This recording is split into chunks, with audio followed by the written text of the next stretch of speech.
Everyone, this is Rosalind Sadaka, and you're listening to WGSN-DB, the Going Solo Network. And I'm Rosalind Sadaka, the founder of the Child-Centered Divorce Network and divorce and co-parenting coach. And as you know, we focus on special guests who have a lot to share with us connected to the experience of divorce, dating after divorce, parenting, co-parenting, all of that. And today I'm very proud to have a guest with us who is very knowledgeable in an array of areas that are central to the co-parenting experience. And her name is Dena Stillman Nielson, and she's a retired family law attorney who now focuses on helping professional women manage co-parenting with their ex-spouse in a healthier way for themselves and for their children. And Dena is an author, a divorce consultant, coach, and speaker on all things divorce and co-parenting. And it's just delightful to have you join us today, Dena.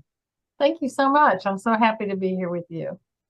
Well, you have a great background because having been a divorce attorney, you've been in the trenches, you understand so many of the dynamics that happen in the divorce equation, and you know how things can go off kilter, and that the importance of co-parenting effectively is pivotal to creating a long-term co-parenting relationship that's going to be in the best interest of the children, right? Absolutely. Absolutely. Yeah. And things can't go wrong. Yes. So why don't we start by you telling us a little bit about yourself and why you're now working with women on divorce with children. I'm sorry. My story is not necessarily remarkable, but it is unlikely that I would end up doing this. I just wrote a contribution to a book and it's called The Unlikely Lawyer. And it just reminds me of how crazy life can be sometimes and how things happen. And sometimes they fall into place and sometimes they don't. But I didn't become an attorney until I was 41.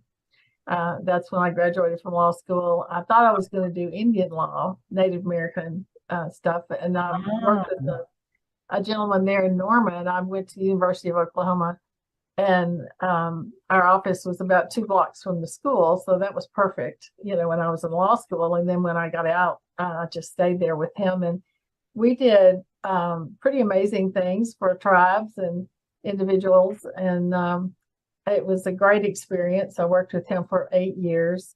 But unfortunately, he passed away. He was only 56 years old. Oh. And yeah, so it was bad. And so that office closed, and then I moved to Colorado because mainly my daughter wanted to go to the University of Colorado, and I wanted in-state tuition. That was the main reason we moved. But I ended up working with a firm in Denver, and then I soon found out, I could do this myself. I don't need to be with this firm. So I opened my own law firm and had that for about 15 years. And we focused exclusively on family law. We only did divorces and things that had to do with family law. And it was a great experience. And during that time, I got a divorce myself and had 2 kids and, the whole thing. But it wasn't horrible, but it did take quite a while. It took about 3 years to convince everybody that this is how it was going to be. So, yeah. So when I retired in 2018, I think it was, we moved to Texas, and I thought, okay, I'm going to be retired now. No, that didn't work out. I hated being just sitting around doing nothing. So, when you have that personality that drives you to go to law school at 40 years old, I mean, you're not going to be able to just sit around. So I wrote the book. It's called Common Sense Divorce. I have it here. I'll show you. Oh, okay. There we go. I don't know if you can see that. Yeah. So I wrote that, and so I thought, okay, now I'm going to be done. No. So anyway, it's just morphed into this whole thing with articles and speaking and writing another book, and just constantly something else is always down the road. So Well, with all of that experience, I was wondering if you may have an opinion about what the most significant factors are that create divorce for parents. that creates divorce for parents. Yeah, and the co-parenting challenges that come with it, of course. Yeah, I think all of that is based on lack of communication, really, and lack of the ability to be civil with each other once you realize that you don't want to be married to this person anymore. I will tell you from my own experience and a lot of clients that I've dealt with, the loss of self-respect, the loss of respect for the marriage, for the other person, that's a biggie, and that is really what drives that lack of communication, because you don't want to talk to that person, you don't want to have anything to do with them. But when you have children with that person, that's not an option, really. So you just have to be able to, suck it up, a lot of people say, and just do what's best for your kids. I mean, that's what you got to do. And if you can't do that, then I guess that's why the judge is there in the court, and that's what they're going to do. But my goal now is to try to make people understand that going to court's not the best option in 99% of the cases. Now, there are cases where that has to be the thing you do. I mean, there's just no option. Mm-hmm. But in most cases, and I can say this from all the cases that I handled, I think in most of those cases, even the ones we went to court, it wasn't necessarily the best option every time. But, you have to do what people want you to do. I mean, that's, part of it. Even though I would always try to say, we could settle this if whatever it was. And they would go, no, I'm not doing that. Yeah. Okay. That's why I founded the Child-Centered Divorce Network, because I felt it was so important when you're a parent to really recognize the significance of keeping out of court, and how much better it is for everyone in the family, especially post-divorce, because parents don't always understand that once the divorce is over and they're in such a high tension arena, it's a lot harder to move into co-parenting effectively, don't you think? Oh, absolutely. Absolutely. And I'll tell you something else. The money that you're going to spend could be better spent on your college education account for your children. I mean, come on. I had so many post-divorce cases that I didn't do the divorce, but now they want to fight about everything. And, I would always say, well, we're going to mediation first and see if we can't work this out. And, sometimes we were able to work it out. And and that was the last time I saw them. I never saw them again. And then there were others that we were able to work it out, but they were right back, in 6 months wanting to do something else. Something else didn't fit.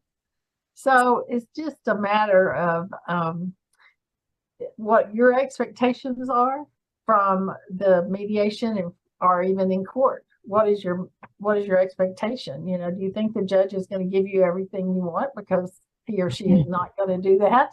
They are not your friend, and they are not going to see eye to eye with you on every single thing.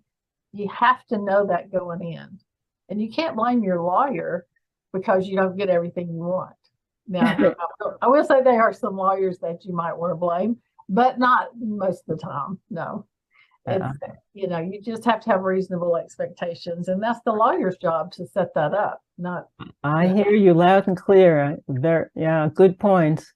So I imagine you can share some tips with us on how to co-parent more effectively that you found really do work.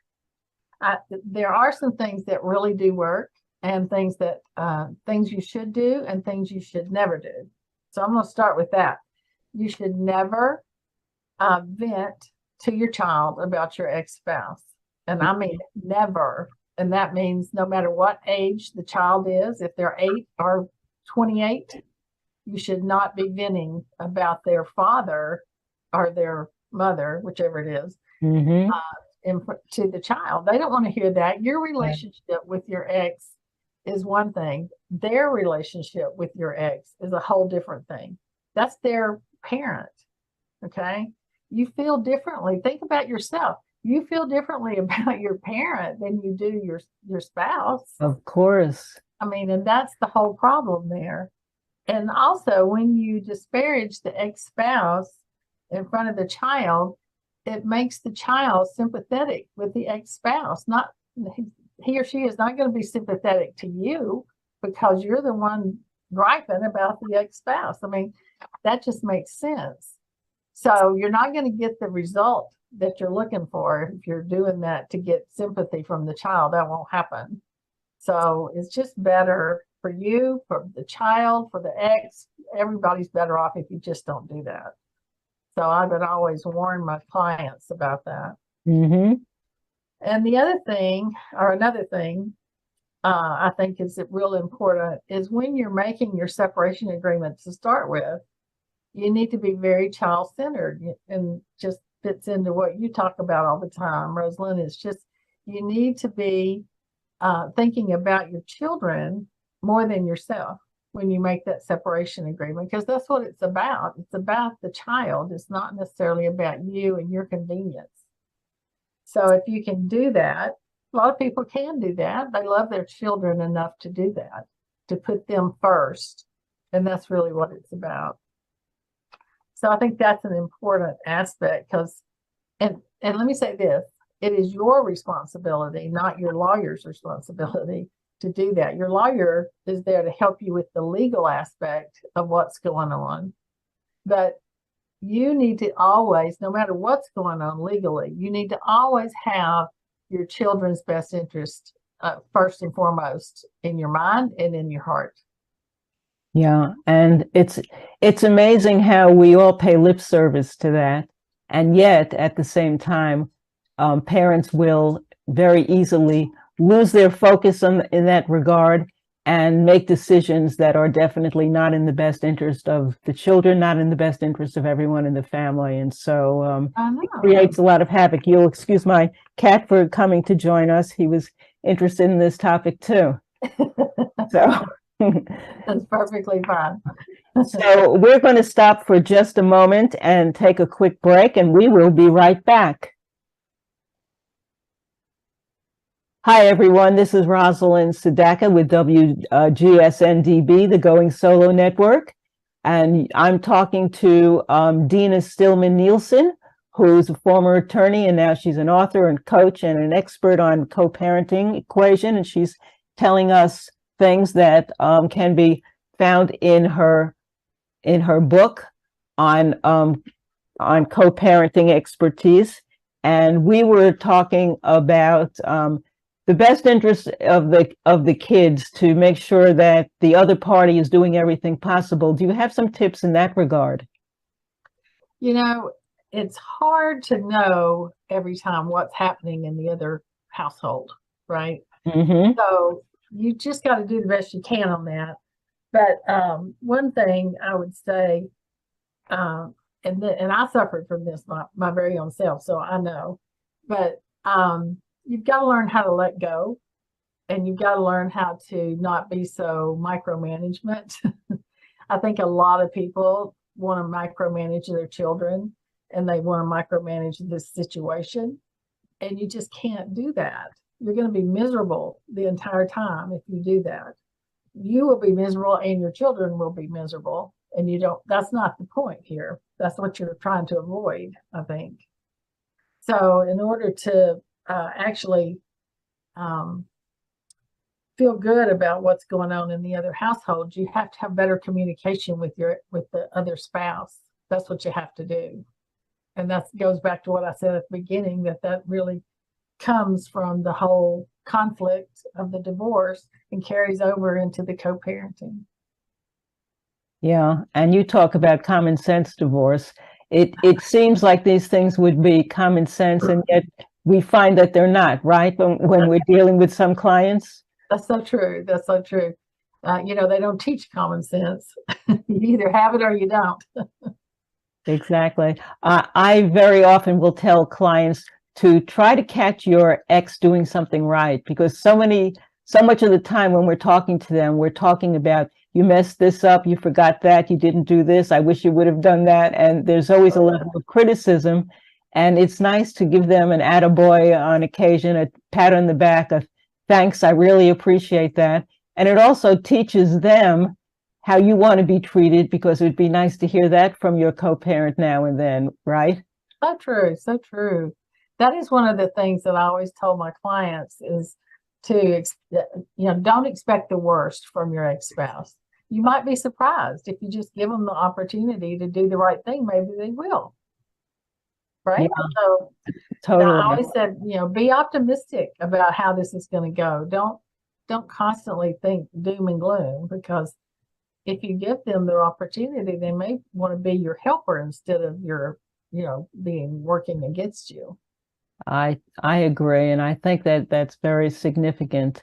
But as we both know, sometimes there are high conflict divorces that happen, whether it's intentional on the part of one or both parties, or whether they accidentally just fall into challenges that they can't handle, and it just escalates and escalates. And I was wondering what kind of advice you have when the conflict starts arising stronger. Well, I think there's a couple of things that comes to mind with that. Of course, there's something called parallel parenting, where everybody just does their own thing and they don't necessarily communicate or talk with each other except by email or something like that. And sometimes that's what you have to do. But also, if it comes down to going back to court, which those kinds of situations many times end up in court, there's all kinds of experts that you can have to help you. Now, I'm not saying this is free. This is not free, but sometimes they're very, very helpful. In Colorado, we had family and child and family investigators, CFI, and they would investigate the home situation for the children in both homes. They would talk to the children in both homes. They would talk to the parents in both homes. They talk to teachers. They talk to the psychologists. They talk to whoever's involved, and they come out with a report that makes recommendations. That doesn't mean the court necessarily will adopt it 100% of the time. I've had it go both ways, actually. But most of the time they do give a lot of credit to that report, because obviously that's an expert and they've done an investigation. So that can be helpful sometimes. What I have had happen is we get the CFI report, and the parents immediately say, okay, we'll just go by this. We're not going any further. We're not going to see the judge. We'll just settle it based on this, or at least one party would want to do that. And if the other party still wanted to go to court, then we're going to court. But the judge is going to know, who wanted to settle and who didn't. They're going to figure that out pretty quick. So just keep in mind, I would say that if it's to the point where you can't work it out, and that happens sometimes, but try to avoid going in front of the judge if you can, because he doesn't know you. He doesn't, or she, but either one, they don't know you, and they don't know your children, and they're just guessing. I mean, literally, that's what's happening. And I hate to say that, but it's basically true. So I agree, and so it's kind of like a lottery. You're just throwing yourself into a lot of unknowns, which Yep. may not be in the best interest of anyone in the family. That's right. It probably won't be, because I literally have heard the judges say, you know what, when they come in here, if they all leave mad, I did my job, and I'm okay with that. I'm like, what? So your job is to make everybody mad. Okay. But that's what they think sometimes, I think. Yeah, I think you're right. Dena, before we go any further, I wanted to give you an opportunity to tell people again the name of your book and where they could find you and your book. Oh, okay. Well, the book is called Common Sense Divorce. Here we are. It's on Amazon. It's easy to find. You just put it in there and it'll pop right up. And that book has everything from the first thought of being unhappy all the way through raising stepkids. So it's just an overview, really. It's not a deep dive into any of the topics, and it's not legal advice. It is, just like it says, common sense advice for things that you think you should know, but I know from experience that these are things that people do not know. Yes. And they would come into my office and sit down and start talking to me, and I would just go, no, that's not how it's going to go at all. Let me explain to you what's going to happen, you know. So, and there's some appendix in the back that are really helpful about, let me find it. There's some do-it-yourself forms listed by state. Then the links to each one is there, and you can use that to find the forms, at least, to do it yourself. There's the residential requirements for each state are included in the appendix. And then finally, there's the list of all the documents that you're going to need to gather for your attorney, information for preparing and documenting your financial statement. I think in most states, if not every state, well, I don't think it's every state, but in most states, you will be required to do a financial statement, and all of those documents have to be gathered. If you could get those together before you visit with your attorney, that would certainly save you a lot of time and money. So that's why I wanted to put that in there. Excellent. That's wonderful to know. I understand you also have a free gift for our listeners. I do have a free gift. I have a website. It's denanielson.com. Very simple. And if you go to denanielson.com/DRL Summits, you will get 22 do's and don'ts for co-parenting in 2022. Obviously, I'm going to have to change the name of this. Just 2023 is right on us. I can't even believe it. But it's the do's and don'ts of co-parenting, and I think it's been very helpful for the people that have downloaded that and taken it to heart. So I'd like to offer that to everyone. Excellent. Well, that's very thoughtful of you, and I'm sure all of our viewers will appreciate it.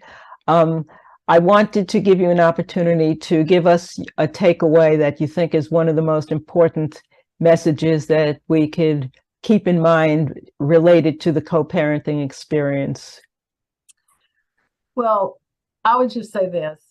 Co-parenting isn't going to last as intensely as it is at first. It won't be like that all of the time. But you are going to be involved with your ex-spouse. If you have children with this person, you're going to be involved with him for years to come. I'm a grandmother. I still hear from my ex-spouse about the grandchildren now. Not so much about the kids, but more about the grandchildren. Mm-hmm. And I'm just like, really? But that's what it is. I mean, you're tied together whether you like it or don't like it. So, and that's what my law partner used to say.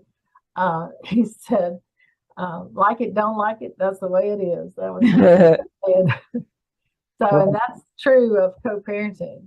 So the sooner you can make that a civil and enjoyable experience, maybe not enjoyable is not the right word, but something that you can live with, let's put it that way. And the sooner that gets to that point, rather than the constant bickering and disagreements and blah, blah, blah, blah, all that, get rid of that and get to being civil with each other, because that's what your children want. They want you to be happy. They want both of you to be happy. And when your children are old enough, they will tell you that. Yeah. And so you want to make that situation that way for them.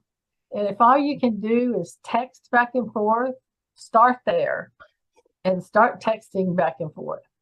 And then maybe it'll grow into, oh, now we can have real conversations. So that would be the best thing I could tell you that you could do to help yourself and to help your kids.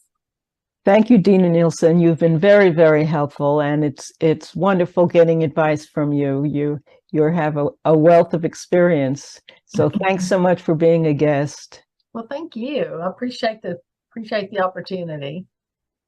And I just want to remind everyone that You've been listening to Rosalind Sadaka on divorce, dating, and empowered living on WGSN-DB, the Going Solo Network.